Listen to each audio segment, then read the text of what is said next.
Very good evening, Jai Shri Krishna Guru. Thank you for joining Sai Satcharita Parayan. I hope you all had a wonderful day today. Om Shri Gurubhyo Namaha, Om Shri Ganeshaya Namaha, Om Shri Saraswataya Namaha, Om Shri Guru Dattatreya Namaha, Om Shri Mahalakshmi Namaha, Guru Brahma, Guru Vishnu, Guru Devo Maheshwara, Guru Sakshat Parabrahma, Tasmai Shri Guruve Namaha. Shri Sai Satcharita, the life and teachings of Shirdi, Sai Baba. We will be beginning with a new chapter today, that is chapter 26. Averting epileptic fits and suicide and confirmation of faith in one's own Guru. My obeisance to Shri Ganesh, to Shri Saraswati and Shri Guru Maharaj, to the family deity, to the family deity, to Shri Sita Ramachandra. My most humble obeisance, I bow in reverence to the most venerable Guru, Shri Sainath.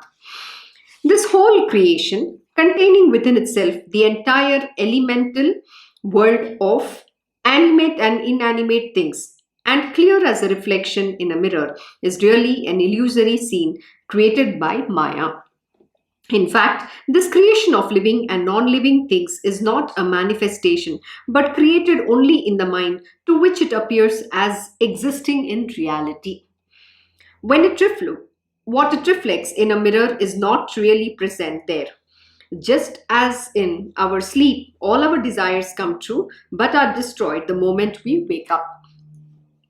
As one wakes up, the dream world melts away, and it is by the Sadguru's explanation of the Vedic aphorisms that the light of blissful non-duality appears. And this revelation will only come when Sadguru, who is God incarnate and who is the seat of that selfless creative power of the universe, is pleased. This is the real self-illumined and eternal, while this created elemental universe is the sport or Maya of that creator. In simple words, what here Baba is explaining is that everything in this world that has been created or manifestations, all are unreal. It is only a sport. And this non-duality, that the understanding that there is no objects outside, there is no inanimate or animate objects that you see or experience, are all unreal. And this knowledge can be only attained by the grace of the Sadguru, and through the knowledge the Sadguru imparts through giving various aphorisms as mentioned in the scriptures, or the Vedic aphorisms. That is what is Baba mentioning here. From Brahma himself right down to the tiniest of shrubs, this whole elemental world that stretches out before us is illusory. It is a spectacle created by Maya. Just as a rope, through the ignorance of its real nature, is mistaken for a snake or a garland or a baton or a stream of water, so is also the case with the vast expanse of the universe. As such, it has no place in the true self. This visible world is made up by Maya, and this Maya will be dispelled only with the philosophical knowledge, which is obtained when the Guru awakens the disciple by imparting instructions to him. Absolutely. It's only with the grace of the Guru, and when he imparts that knowledge, that you will overcome the Maya, or you will be able to see through that Maya and understand what is real versus unreal. The Guru dispels the darkness. That is why he is called Guru, the one who removes the ignorance of the darkness and illumines you with the knowledge. That is who a Guru is. Remover of darkness and the one who illumines you through the knowledge. Keeping in mind the meaning of the third person singular derivative of the Sanskrit root Guru, it becomes clear that the Guru alone is powerful enough in this world to impart the highest truth to the disciple. Hence, let us pray to Baba that he may create in our minds a longing to run inwards, to return inwards, endowing the mind with the power of discriminating between the transient and the permanent, thereby making it ready to renounce sensual pleasures. As for me, I am always thoughtless and foolish, hindered by my ignorance of the occult or mysterious, with a mind ruled by wicked evil thoughts. That is why this puzzles me. Make my mind as clear and pure as a mirror, O Sai, so that I shall repose unwavering faith in the words of the Guru and of the Vedanta. May the knowledge of the self be firmly imprinted on it. Above all this, O Sadguru Sai Samarth, let the real significance of this knowledge be understood by me without actual experience. What spiritual progress a mere babble of words can attain. Therefore, Baba, grant me your grace that by your power this knowledge may be experienced and thus imbibed by me, and thereby I attain to the state of oneness with the Almighty. Absolutely true here. What Ahmad is seeking, the grace and blessings of Baba, is that yes, one is you just can babble, we can read all of this. The Guru will say, yes, you have the knowledge.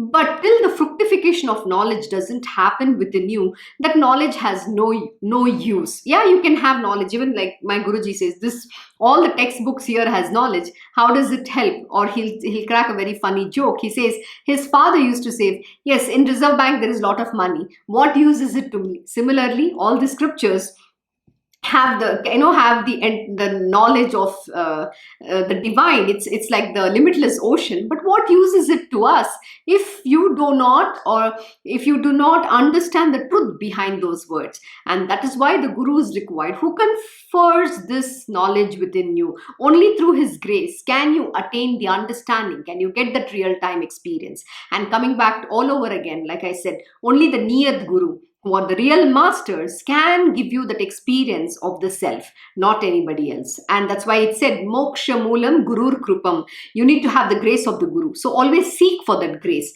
And when the Guru is pleased, he will on its own reveal that self to you, because the Guru is none other than the self himself. So that's why it says self-realization. But the Guru will always want to understand how much effort are you going to put towards your own spiritual being. He's not going to just grant you, there's a very beautiful story in Guru Charitra, where it is mentioned that the tapping of the Guru, with the disciple, when he taps the disciple, that knowledge, comes forth. He immediately becomes self-realized. But that is the power. But what here the real masters will not do is that they will not give it to you easy, because you have to put efforts to earn it. What comes easy goes away easily too. So anything, to achieve anything in this world, be it in the spiritual world, personal world, or professional world, you have to put your efforts. Self-efforts is extremely important. Like Lord Shri Krishna has very beautifully mentioned in Bhagavad Gita, you have to put self-effort. Without self-effort, you cannot achieve anything. And it's only through hard work and not hardly work. So please know this. You cannot get anything easily. The Guru is only the doorway, right, to the God.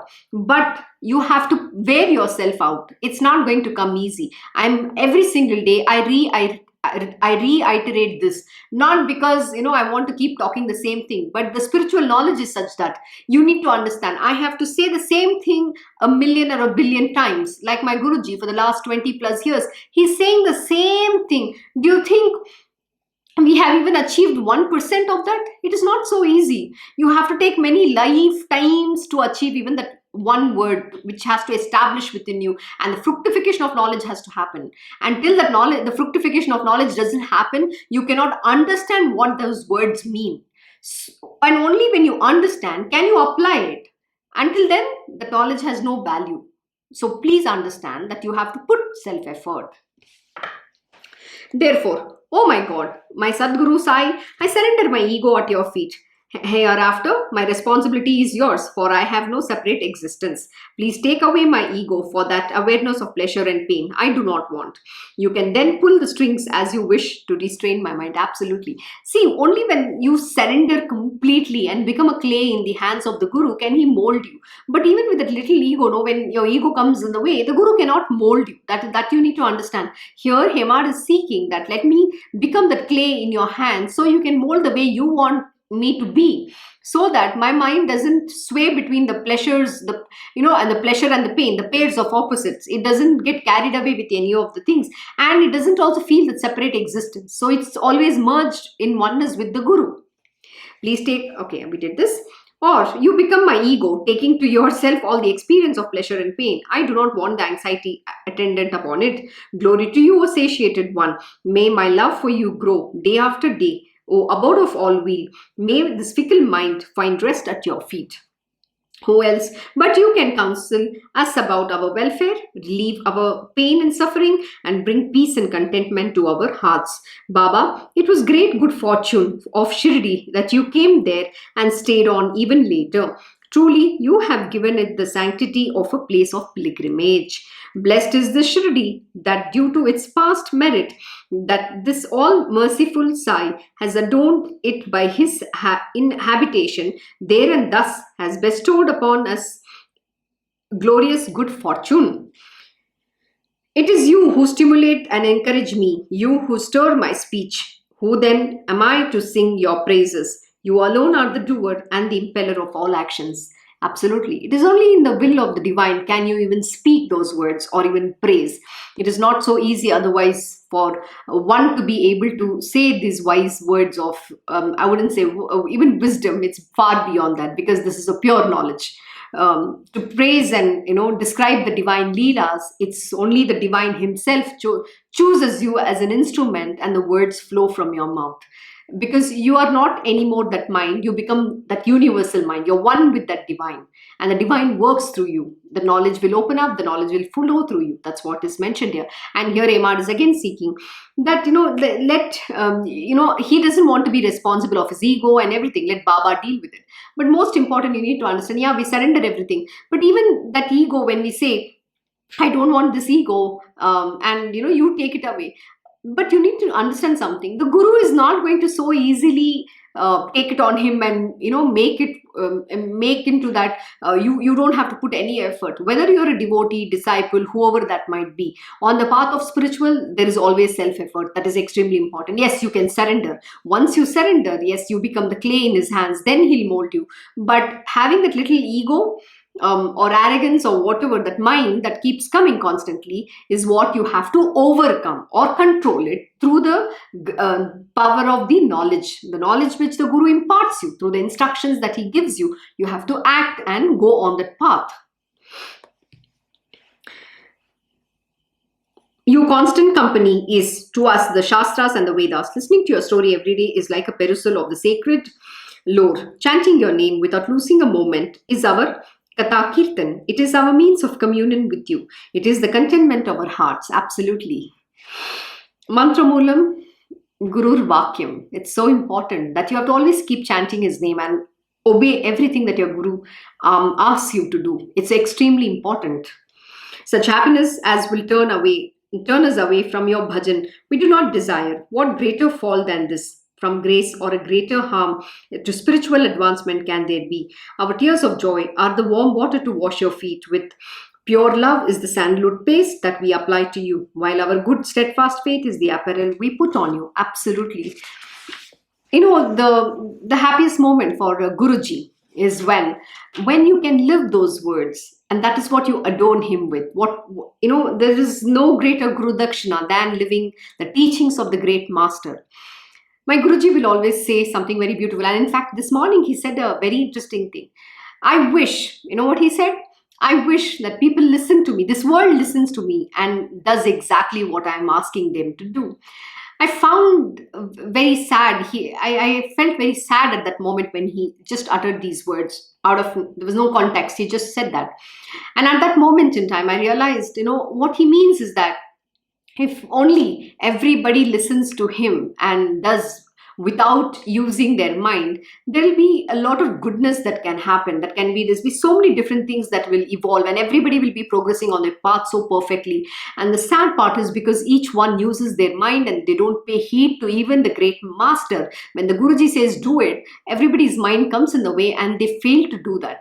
And it is very sad that then the destiny will take over, and then there are going to be a lot of repercussions that happen, and people don't understand what are the consequences they have to face because they don't know the future. But the great master, like my Guruji, knows everybody's past, present, and the future, and what is to befall each one. Unfortunately, he can't do much about it. He was just saying, I wish people are a lot more disciplined. Nobody wants to listen. And that is a sad state of today's day and age. Unfortunately, we are in that state. So my humble request that please, whatever that you listen and imbibe through this lesson, apply even 1% of it, your life will be made. This is what my Krishna Guruji also says. Just do. I'm not asking you to use your mind. Just do what I am saying you to do. And if you do that, you will go a long way. And no karma will, be committed by you. With this mental worship rather than with the outward puja rituals, shall we propitiate you and please you. With the perfect single-minded concentration, we will offer at your feet the pure eight petal lotus of the eightfold benevolent affection of the body and earn our own reward. On the forehead, we shall apply the bukka, a fragrant dark powder of simple faith, and tie the girdle of steadfast devotion round the waist. In total surrender, we shall make an offering by bowing our neck at the big toes of your feet, thus enjoying the exquisite. I always pronounce that word wrong, so it's reminded my Guruji will say, you pronounce that word wrong again. Exquisite, glorious ceremony. The gem-studded ornaments of our love we shall use to adorn you and wave round your face the nimblone of our very being, making a charmer of our panchapran or the vital airs. We shall fan you ceaselessly. Our total absorption in you is the protective umbrella we shall use to shield you from the scorching heat. In this way, we shall offer you the Ashtanga Puja with sandalwood paste, consecrated rice, etc., which is our self-rejoicing, and propitiate you, O Sai Raja, for our own good. For the fulfillment of our wishes, we will always chant the mantra, Sai Samarth, which will also help us in our spiritual advancement, and we will experience fulfillment through our staunch faith. In the preceding chapter, it was narrated how Sai Samarth, the most compassionate one, would instruct his devotees for their own welfare. Absolutely. Now in this chapter, it will be described how he confirmed the devotees' faith and devotion to their own Guru. Listen to this wonderful story about it. Be attentive, O listeners, in hearing the sweet story of the devotee Panth, so that its lessons is firmly imprinted on the mind. How and what experiences were given to the devotee, how the collyrium of faith was put in his eyes, and how his restless mind was calmed by the reaffirmation of faith in his own Guru. Once a devotee called Panth, after many unsuccessful attempts, went at last to Shirdi with a friend with a keen desire for Sai's darshan. He had already received initiation from his own Guru, for whom he had great devotion, and hence had a doubt in his mind as to why he should go to Shirdi. And yet, whatever is predestined will quite unexpectedly come about. The opportunity for Sai's darshan came without any effort and proved beneficial undoubtedly. Man makes plans, but God wills otherwise. Nothing works against destiny. Listen at ease to the experience of this. Planning to go to Shirdi, a group of people set out together from their respective places very happily, boarding a train. As they entered the compartment, suddenly they discovered Panth sitting inside. Panth then found out that they had planned to go to Shirdi. In the group, they were Panth's friends and some close relatives too. With the result, even though Panth had no inclination to join the party, he was persuaded to do so under some pressure. Actually, he had his ticket only up to the destination he had originally intended. But now he changed his mind. Let us all travel together to Shirdi, said the friends and relatives, and much against his own inclination, Panth had to acquiesce to their strong persuasion. This is very true. You know what? You might try as many times as you want. It is not so easy to meet the divine until the divine himself wills that you have to meet him, okay? Or he wants to meet you. We might aspire as much we want. Similarly, in my case, I'll give you my own example. I got to know about Baba through one of my friends who was an ardent devotee of Sai Baba. Until then, I have never heard about him. I'm from Bangalore and I used to live in Indranagar. And I studied in school called St. Mira's, which is in Cambridge layout. So there is a beautiful Sai Baba temple in Cambridge layout. Every single day I would pass and I would look at Baba and I would pray. I didn't know that was Sai Baba. It was so cute because I didn't know who this saint or sage was. I just know he's God. So every single day I would pray there and walk past, going to school. It is so interesting that finally through my friend I got to understand that this is a great saint from Maharashtra, and his name is Sai Baba. And then I started following Baba. Every Thursday I would visit Baba temple. I didn't know why, what, when. And then when I became such a strong believer in Sai Baba, so everybody would ask, when are you going to Shirdi? My friend would invariably make a trip annually to visit Baba and have a very beautiful darshan and come back. And she would also do this, I forgot what it's called. There's a very big celebration she would perform during different, like during Nam Navami or Sai Baba's Punyatiti during Dashara, and also and another very important day, which I can't remember what she used to celebrate, but she would very beautifully celebrate Baba's pujas, and I've attended quite a few of them. And then she will ask me, "Why don't you, visit Shirdi? You should go. You believe in Baba so much." And I would try. Okay, I have to go. I mean, yes, I want to go, and then I'll say, okay, can we plan? But that plan never materialized until 2009 Jan.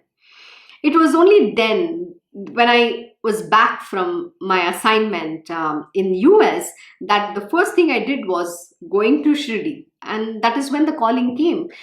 That's how it works. It is not that when you want it, you can plan as much as you want, but till the will of the Lord is not there, you cannot visit them. This is how it works. He then got down at Virar while the others went ahead to Mumbai. Pant borrowed some money towards travelling expenses and joined the others at Mumbai. He had not the heart to disappoint his friends, and so got the permission to go to Shirdi from his own guru. Together they all travelled to Shirdi merrily. About 11 o'clock in the morning, they went to the mosque and were quite enthused when they saw the devotees crowding together to perform Baba's puja. As they gazed at Baba's, their hearts were filled with joy. All of a sudden, Pant was seized with a fit and fell down unconscious. He felt very weak. His body became motionless. His companions were worried and greatly agitated in their minds. But with Baba's grace and the help of the people around, as soon as water was sprinkled on his head, the swoon disappeared completely. Regaining consciousness, he sat up with a start, as though just waking up from sleep. Through intuition, Baba knew everything, fully aware of his great devotion to his own Guru. Baba assured him protection and confirmed his faith in his Guru. Whatever the situation, he said, never leave the place of your own Guru. Always be steadfast in devotion and recognize the oneness of all Gurus. This is a very important lesson, and I will tell you a very beautiful story about this. And every Guruji operates in this capacity. And my Krishna Guruji has also taught this through various scriptures. The most important thing is, if you have a Guru, assuming you have a real master, and when you consider someone to be your Guru, you should never leave them. You cannot say that, oh, there is another Guru who is giving some good, I'm going to get some benefits from him and I want to go and learn from him. It doesn't work like that. See, and I'll give you an example. In case with Ramakrishna Paramahamsa ji, he had multiple gurus because he wanted to learn a different paths. He wanted to get the knowledge. So he had different gurus. But he did not, it was only to learn. But you know what? He only worshipped Kalima. So for him, she was his ultimate. But yes, as the gurus, he had to learn under each of them so that he gets this knowledge. That is how it worked. And you can take the case of any other great beings, like say Lord Shri Krishna. He learned under the great guru called Sandipani. Likewise, Shri Ram, he learned under the tutelage of Vashishta Muni. So likewise, each one has their master. An example would be when we say this guru, we are talking one who will take them on the path of spirituality. We are not talking here that they'll get some, we're not talking about the Raj Guru who will teach them in the, the art of war, or how do you be the righteous king, how do you become the great king. That's not what it is. We are talking about one who takes you on the path of spirituality, who gives you that knowledge, the self experience. When I say self, that making you understand that you're not this body, and gives you that experience of that divine almighty, the truth. That is what we're talking about here. Now, there's a very beautiful story. I have already narrated this, but I'm going to say the same story once again. This is from Samat Ramdas Guruji. So, in that, the life story. So, this is a story from the life story of Samarth Ramdas. In that, there was this Brahmin who wanted to be with a guru who can give him, where he gets to eat good food. So this Brahmin already had a master. He already had a guru. But he comes to Samarth Ramdas and says that, look, I want to become your disciple. Okay. And then he becomes his disciple. So Samarth Ramdas accepts it. The reason why he wanted to become Samarth Ramdas's disciple is simply because Shivaji Maharaj was a great disciple of Samarth Ramdas Maharaj. So what Shivaji Maharaj would do is, every time he will get to know where his Guruji is, and so whenever he's he's near the kingdom, wherever he might be, when he gets to know that he's in that particular area, through his or people who are always keeping an eye, like they will inform the Maharaj, Shivaji Maharaj, that where his Guru is. So the moment he knows that his Guru is somewhere around near the kingdom, he would immediately go to that forest. With all the offerings, the best of the foods, money, clothing, whatever, he will go and offer to the Guruji, his Guruji. And you know what Shivaji Maharaj would do? His Guruji will never touch any of those. He will just give it away to all the Brahmins, his disciples, everybody. He will give it away. And Samarth Ramdas Maharaj will only eat the bhakri, okay, which is baked from the alms that they have gathered. So he'll make the bhakri and he will eat that. And Shivaji Maharaj will eat the remaining bhakri, which his Guruji had eaten, and left it as a prasad. That is the greatness of Shivaji Maharaj. So this disciple, this Brahmin, when he sees that, sorry, you have to excuse me. Sorry about that. So this Brahmin, when he sees that this Samarth Ramdas Maharaj is having such a great disciple like Shivaji Maharaj, and he's going to get a lot of rich food and all the wealth and luxury, the kind of offerings he's getting, and he will get to enjoy that. So his intent was, I want to eat good food. Ultimately, that's the criteria. He's not interested in knowledge and all that, no Brahmanyana. And after becoming the disciple of Samarth Ramdas Maharaj, his Guruji instructs, that is Samarth Ramdas will instruct, please go and beg for food today. And then, he just doesn't like that. And every single day they would have to go beg and then come. Then Guruji will make that bhakri, and he has to eat the dry bhakri with probably just onion or something like that. So he was not happy with it. And one day he visits another guru who's there, who organizes a great feast for all the Brahmins. And then he goes there and has a good meal, okay? And then he says, oh my God, if I'm with Samarth Ramdas, I will die, okay? I don't want to live this kind of life. I want good food to eat. This guru seems very good because he's organizing such grand feasts for everybody. Then he goes to this another guru, not knowing that particular guru is also the disciple of Samarth Ramdas. And then he says, look, I want to join you. Can you please take me under your wing? Because I don't want to be with my other guru. Then he asks, why is it? No, I don't want to be with him because I have to go for begging. I don't get good food to eat. And with you, I get nice food to eat. Then this Guruji asks him, have you been initiated? He says, yes, I've been initiated. Then he says, I will not be able to take you unless you return that mantra to that Guruji and come back. And when this guru instructs him, he goes to Samarth Ramdas Maharaj and says, look, I want to return your mantra. Please take it away from me. I don't want to be with you. And then Samarth Ramdas Maharaj asks him, are you sure? You really want to do this? And then he says, yes, I want to do it. And then he gives him water. He says, you just have to, gargle your mouth and spit that water. And then, but he again asked, you really want to do this? He said, yes, I'm very sure about it. And you know what happens? When he does that, when he spits the water from his mouth, it forms that syllable of Guru Mantra. Oh my God, that's such a powerful thing. You're rejecting that Guru Mantra is the greatest sin. And after this, nobody can accept you. There is no Guru can ever take you. Because you've already thrown out that. There'll be no welcome. You can either go to hell or heaven. You have to become one ghost or whatever, and you have to wander in this world. Such is the grave sin this Brahmin committed. And then after that, he goes to this Guruji and then says, yes, I have written the mantra. Then this Guruji asks him to narrate what exactly had happened. Then he gives him the whole sequence of the events that had happened and how when he spit that water, the mantra had, the syllable was formed on the ground. And this Guruji was shocked that, did you just do that? He says, you don't know who a great master had initiated you and given you that mantra, and you have spit it out. I will never accept you ever as my disciple. On the contrary, I am so ashamed of you. You will not get any spiritual will in any of your lives.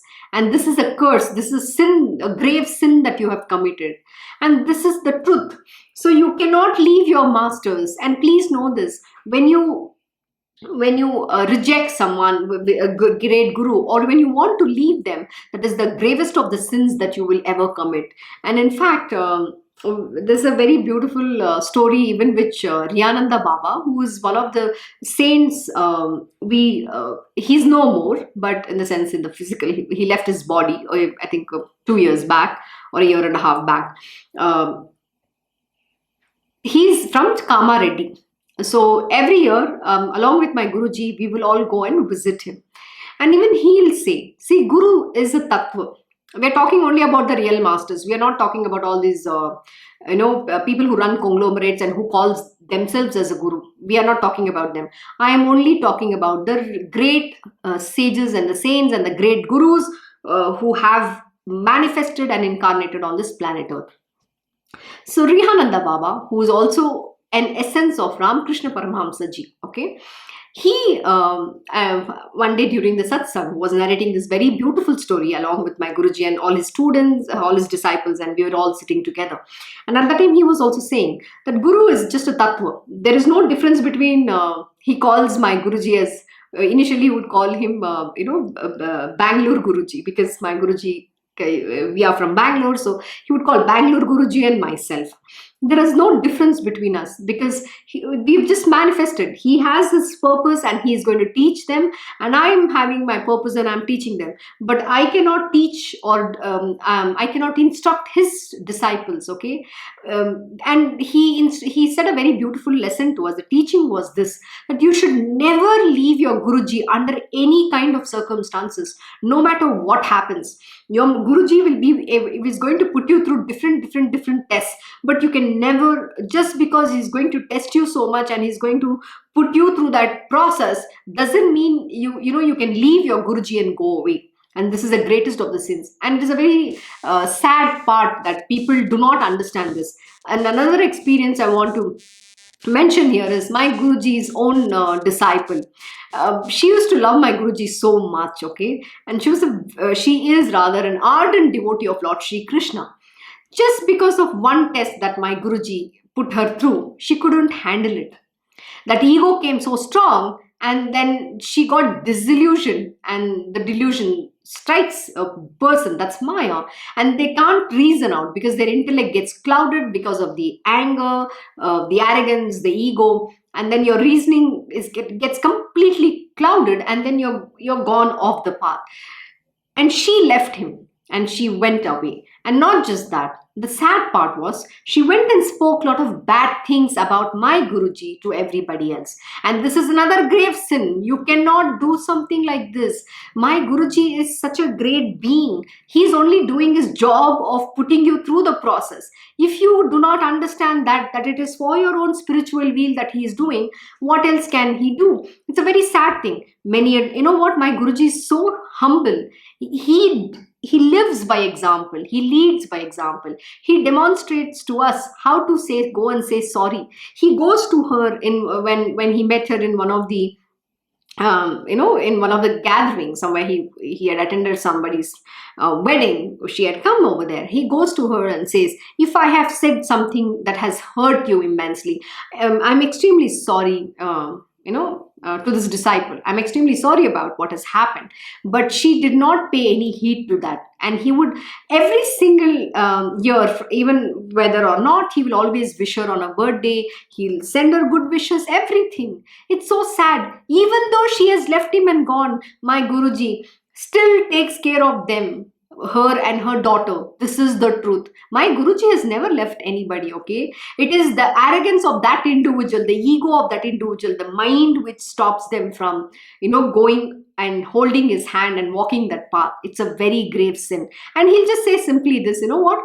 Okay, you don't want to meet me, you have to again continue from where you stopped. See you in next life, some other life, but we don't know when we'll be meeting. When that next life is, we don't know. So please, the very important lesson is never leave your Guru, no matter what he puts you through. This is a very important lesson for you to understand. And most importantly, my Guruji will always confer and establish the faith of some disciple who already has a Guru. You cannot leave your Guru and come to my Guruji and say, you know what, I want to learn from you. Yes, you can listen to the knowledge. See, his satsangs are there, he's recorded. But he's not going to take you and initiate you. Why? Because you're already initiated by someone else. So he's never going to remove that faith back. On the contrary, he'll say, you should go and catch hold of this Guru's feet. If you believe and you have gotten initiated by him, go catch hold of his feet and learn from him. That is what you want. But if you want to be with me, you can't have both, right? You cannot bring something else and confuse here. It doesn't work like that. You cannot then get initiated by my Guruji. He's never going to initiate you.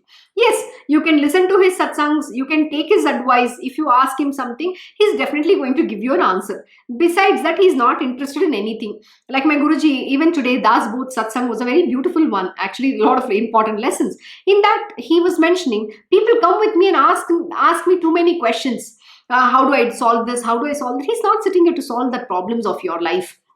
He's here to put you on the path of spirituality. He's here to clear your doubts about, who am I? What is my body all about? Why am I here? All those different questions, which is going to make you progress on your path of spirituality. And let your love and devotion grow for the divine. This is what he cares about. Yes, you can ask him. He's the master of all knowledge. He's the knowledge incarnate. Yes, he will definitely answer to you. But it is not his priority, or it is not his prerogative that he has to bother about what happens in your material world. That is definitely not his job. So this is what you need to understand. So he's always going to confer your faith back in your own Guru. My Guru will never say, oh, you follow me just because all these people come to meet him. He'll say, and when somebody says, yes, I have my Guru, and he'll understand, who is this Guru? What do they do? But he'll never say, no, you should follow me. Even when somebody comes and asks him, I want to follow you, Guruji, can you initiate me? He'll say, no, you have to go and follow Baba or whoever that your Guru is. He's never going to say that you have to come to me. This is the greatness of the Guru Parampara. There is a protocol, and every Guru, the real masters, will follow this.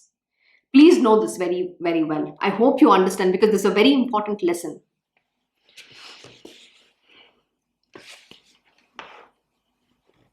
Pant recognized the mark and thought of his own Guru, of Baba's tender compassion. The memory remained with him all his life. Similarly, a gentleman from Bombay named Harishchandra was in great distress, his son being afflicted with epilepsy. He tried all the remedies, but nothing worked. Seeing that all their efforts had failed, all that now remained was to try saints and sadhus. In the year 1910, Das Ganu was performing Kirtan and spreading Baba's fame every year. With the result, Shirdi was flooded with pilgrims. A small petty village that Shirdi was, great was its good fortune. It became as holy as Pandharpur. Its importance grew infinitely. The flow of pilgrims knew no bounds. Many had the experience that diseases were cured by Baba's mere darshan, or by the touch of his hand, or even by his kind, compassionate glance. By a wholehearted surrender to him, devotees attained the highest good. For knowing their wishes, he satisfied them all. By smearing his udi, the evil spirits take to their heels. By his benediction, troubles are averted. By his gracious glance, all harm is prevented. Hence, people came running to him. Having heard by the word of mouth about Baba's great prowess, as described in Das Ganu's Katha Kirtan and his books, he felt a great eagerness for Baba's darshan. Taking with him his wife and children and carrying offerings of various fruit, Pitale, Harishchandra Pitale, came to Shirdi. Pitale. By virtue of his past merit to have Baba's darshan. He laid the afflicted son at Baba's feet and himself prostrated before Baba when suddenly something happened which was quite unpropitious. Pitle was extremely agitated and confused. As the son's eyes met Sai's, the boy became unconscious, rotating his eyeball suddenly. The parents were distraught. He fell down unconscious to the ground, foaming profusely at the mouth. It caused great anxiety to the father and mother, who blamed it on their fate. Breathing appeared to have stopped, froth flowed freely from the mouth, sweat broke out all over his body, all hope of survival was extinguished. On earlier occasion, the boy was often seized with such fits, but never was their duration as long as the present one. Never has been and never will be. Such was the nature of this fit which brought the boy to a near-death condition. The state of the child gave rise to an endless flow of tears from the mother's eyes. Oh, what did we come here for? And now see what has happened. That which was to be a cure has caused the greater harm. Should these feet Babas have become destructive thus? In vain has been the whole effort. People don't understand why certain things happen. Babas only removing the fit, right, from forever from that boy's life. But people don't understand. They think that something a major calamity has happened. Actually, with this, I'm going to say one more interesting story. Every single time my Guruji, when I'm back in Singapore or anywhere that I was and I am, every single time my Guruji would visit me, before he comes, there would be a series of events. And after he's gone, he would take something bad and go away. But before that whole thing happens, there's always a sequence of events that would happen. And after that, another situation that would come up, either in my professional world or in personal world, whatever that would be, right? And I wonder, what the hell is this? I will give an example that actually happened with this body's mother. I was in 2017. I was visiting. I took up a job with SAP, and it was my first, rather just a month. It was my first month in the job, and the next month I had to go on training. I still remember the date. It was March 4th, and I was in Germany, and my Guruji was living in Goa at that time, and he had visited Bangalore. He said, "I will go meet your parents, and I'll just check on them and come over." So he went and visited my parents, and at that time I still remember this body's parents were doing some alteration in the house, and they were showing. So what he did was he made a FaceTime call, and he just made me talk to them. And after he left, 3 days later, there was a kitchen mishap that happened. The mixie burst out, and the blade literally came and cut the middle finger of in the right hand of my mom. It literally cut into half, and oh my god, and the blood started oozing so much, and she, in that all sense, there was nobody around her, and she called my dad frantically and said she couldn't even speak because the it's cut half, right? And she picked that piece of that broke the cut finger, and she just kept it like that. She patched it and she was holding, but there was so much of blood flow happening. And she's calling my dad and saying we have to go to hospital because she's afraid. She's not even telling him that. And then my neighbor saw, she came out running. She was standing near the gate and this blood flowing. And my neighbor saw that and he literally drove her to the hospital. He went to a doctor, diabetic doctor. Then she said, no, yes, she has to get admitted in the hospital. So he went and took her to the hospital. All these things has happened. But then if you say, what has happened? In fact, just because my Guruji went, should I say this happens every time you visit something, bad happens? No. Actually, he averted something that would have, something major that could have happened in that small, like I said, it got cushioned. Her karma, they could have been, it could have been, she could have died. I don't know what could have happened. I can't anticipate it. I can't fathom it. But all that had happened was her finger got cut. Maybe something else major would have happened. We don't know. But my Guru's grace just averted that entire calamity, and only 10% of suffering she had to go through as per her prarabdha karma, only because of my grace of my Guru. But this nobody can understand. Not even this body's parent, they will ever realize. And you know what is it? What have I done? What karma did I incur? And then people cry, for what? You're not understanding that because of the grace of the divine, you got saved. This is the truth. So this is how it works. I hope you got an understanding how the divine masters work. It's not bad that is happening. It's actually the good that is happening. Oh, that one should enter a house for the fear of the thief, and that the house itself should come crashing down upon oneself. Such indeed has been our coming here, said the lady. They can utter whatever nonsensical stuff. This is how the human beings are. Ungrateful creatures to the core. That the cow, fearing the tiger may eat her up, should run away, fearing for her life, only to meet a butcher on the way. This is what has happened to us. That the wayfarer, to escape the burning heat of the sun, should seek rest under the shade of a tree, and the tree itself should fall uprooted. Such was their condition. With full trust in God, one should go inside a temple, and the temple itself should collapse on oneself. Similar to it was their state. But Baba then assured them, have some patience in your heart. Lift him up and carry him very carefully. He will regain consciousness. Take the boy to your place. After another 24 minutes or so, life will return to this body. Do not rush things needlessly. So they did accordingly. Baba's words came true. Pitale and his family were overjoyed. Doubts, misgivings had all disappeared. On being carried to the Vada, the boy at once gained consciousness, bringing great relief to the father and the mother. They were full of joy. Pitale then came with his wife for Baba's darshan and prostrated in obeisance before him with utmost humility. Seeing his son so revived, he sat pressing Baba's feet with a heart full of gratitude and joy. Baba then asked him with a smile, are those ripples of doubts and apprehensions at rest, at least now? He who reposes full trust and keeps his courage and patience high, him will Shri Hari protect. Absolutely. Never doubt. Everything, what you think bad is not bad. It's only happening for your good alone. This is the truth.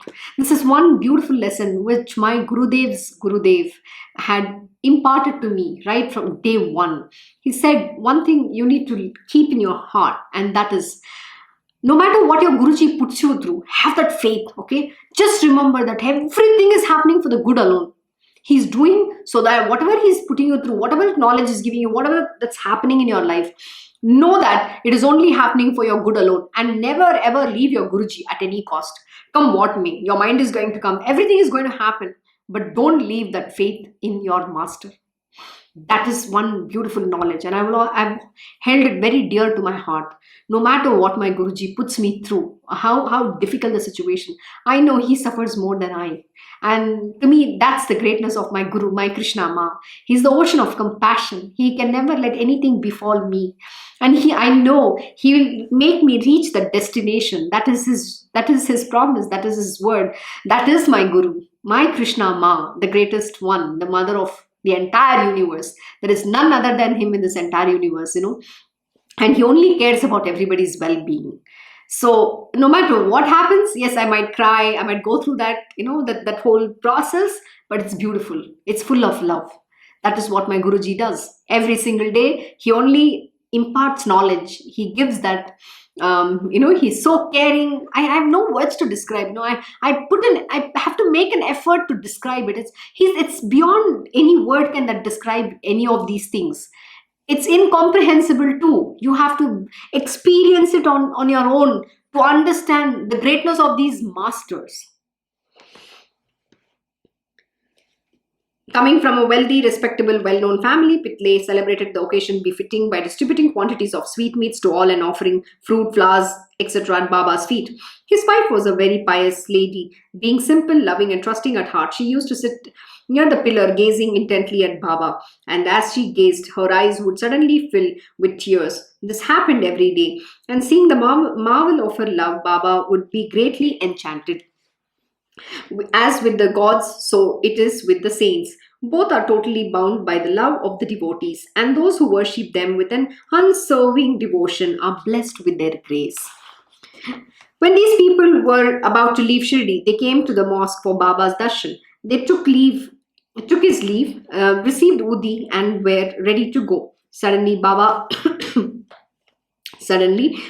took out 3 rupees from his pocket, calling Pitle to him. Just listen to what he then said.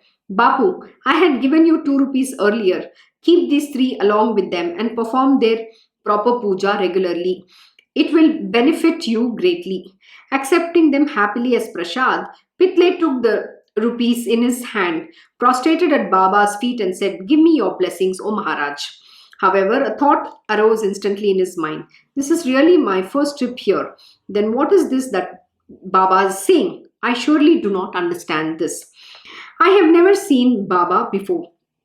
How did he give me 2 rupees earlier? I cannot make anything of this. Pitale was quite astonished. How can the words be explained? His curiosity grew, but Baba would give no indication and the matter remained undecided. Saints may say something quite casually, yet the words will always come true, and Pitale in his heart knew this. Hence, he felt even more puzzled. Later, when he went to Mumbai and went home, there was an old lady in the house who finally satisfied his curiosity. The old lady, who was Pitle's mother, while she inquired casually about the news from Shirdi, the subject of the 3 rupees came up, the connection of which with the earlier two could not be established. Pondering over it, suddenly the recollection came back. The old lady said to Pitle, Now I really remember, what Baba said is perfectly true. Recently, you took your son to Shri so that he had Baba's darshan. Similarly, in the past, your father too had taken you to Akkalkot. Well known for his kindness and beneficence, the Maharaj at Akkalkot was a Siddha. He had intuitive knowledge of everything and was an enlightened yogi. Your father was also pure and sinless in his conduct. Pleased with the puja that your father offered, the Yogi Raj was pleased and gave 2 rupees as prasad to be worshipped in the daily puja. These earlier 2 rupees too, my child, the Swami had given you as prasad in order to be worshipped. The 2 rupees were placed with the family gods, and your father used to perform the puja every day with great faith. I alone know him, his firm, unwavering faith, and how his faith guided him in his day-to-day conduct. But after him, the articles of puja became the playthings for the children. The faith in gods began to disappear and performance of puja became a matter of shame. Children were asked to perform it. Who would then bother about the rupees? Many years passed in this way. The rupees were utterly neglected. In fact, their memory was completely wiped away and the pair of rupees was just lost. However, great is your good fortune, for you met Akkalkot Maharaj himself in the form of Sai to wipe away the layers of oblivion and also to ward off future calamities. Absolutely. You can never do something like this. If you have been following, if your great master, guru, or whoever has asked you to do certain things, you have to very religiously perform those pujas, or whatever that you have been following. You cannot just take it so light and granted. And this is what is happening to our culture, tradition, everything in today's day and age. People have lost that, the love and devotion towards celebrating and performing these pujas and parts. Unfortunately, it's very sad. So at least from now onwards, give up doubts and distrust and remember your ancestors. Give up crooked ways. Keep on worshipping these rupees regularly and look upon this prasad of the saint as an ornament. Sai Samarth has given you the mark to revive your devotion. As Pitle heard the story from his mother, his heart was filled with joy. All pervasiveness of Sai, the significance of his darshan, left a deep impress on his mind. The nectar sweet words of the mother revived the vanishing faith, and the lapse was atoned for by a sincere remorse, paving the way for future good. And so, whatever had to happen, happened, but the saint had awakened him to a sense of his duty, for which he was most grateful, and always remained alert to perform his duty in the days to come. I shall now narrate another similar experience. Listen to it at your ease. I will show how Baba restrained the unbridled, willful tendencies of his devotees.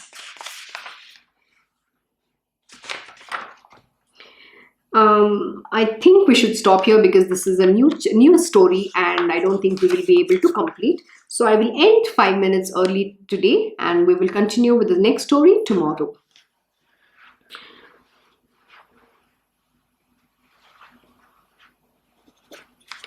Thank you for joining Sai Satcharita Parayan. I hope you enjoyed today's lesson. And please never leave ever your Guru whenever you have the grace of such a divine master and have the grace to learn under the tutelage of such a great master. Never ever leave him. Go through whatever he puts you to and have faith in him. He will take care of you, and wherever you have to reach, you will beautifully reach in your life. So once again, thank you. Have a very good evening. Om Shri Mahaganapate Namaha. Om Shri Gurudev Datta. Om Shri Sachidananda Sadguru Sainath Maharaj Ki Jai. Om Namo Bhagavate Vasudevaya. Digambara Digambara Shripad Vallabha Digambara. Om Shri Krishna Gurunathanata Shri Gurube Namaha. Om Devi Durgaya Namaha. Om Shri Krishna Arpanamamastu. Krishnam Vande Jagat Guru.